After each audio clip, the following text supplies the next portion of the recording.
So I'm a little worried. I got to the nursing home today, and I went to see my mom, and she was still struggling. She was having trouble breathing. And they still have her on just oxygen, and I don't mean like an oxygen mask. I mean like the kind that you put like in the a few tubes just on the edge of the nose. So I went back and I asked the nurse, and this was a different nurse there today. I don't see her very often, and she's relatively new. She's nice. Okay, she's nice. But I asked her, I said, well, so have they figured out what's causing my mom's shortness of breath? And she said, first she acted like she didn't even know that my mom was having shortness of breath. And then I said, well, yeah, and that's why she's on oxygen right now. And she looked a little confused, and then she looked at the charts, and then she said, oh yeah, this is why. And so she said the chest X-ray was normal, so that's good. The labs were normal, so that's good. She doesn't know why my mom is having shortness of breath.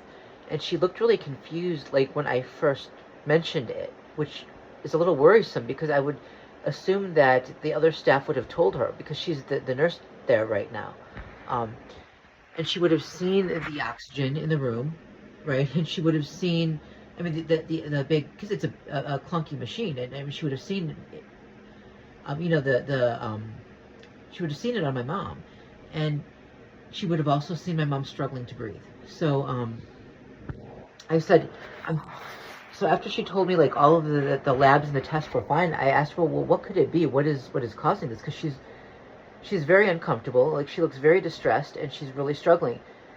And then I asked her, I started going like down the list of things, could it possibly be this? Because she didn't know. And then I asked about the feeding tube because a few days before she started having trouble breathing, they changed the feeding tube, and they did it at night. It was the night nurse who did it. And when I got there the next day, it was like, it looked like it was leaking. It was wet. It was around her stomach. So I asked, could it be something with that? And then she says, oh, do you think they're just giving her too much food? Is that what? And I'm like, no, that's not what I'm saying. That's not what I'm saying. I'm just asking if there could have been a problem. Could something have gone wrong? I don't know what it is. I'm just asking you. The reason why I don't want to, because I don't want her to come back in later and say, well, you said it was the feeding tube, because I didn't. Or I don't want them to, take her off the feeding tube and then have them blame me and say, well, but you said, no, I didn't. Because they're very, some of the people there are really nice. Others want to shift blame. Like, they don't acknowledge anything. They don't want to take responsibility for anything, and they will shift blame. I'm worried.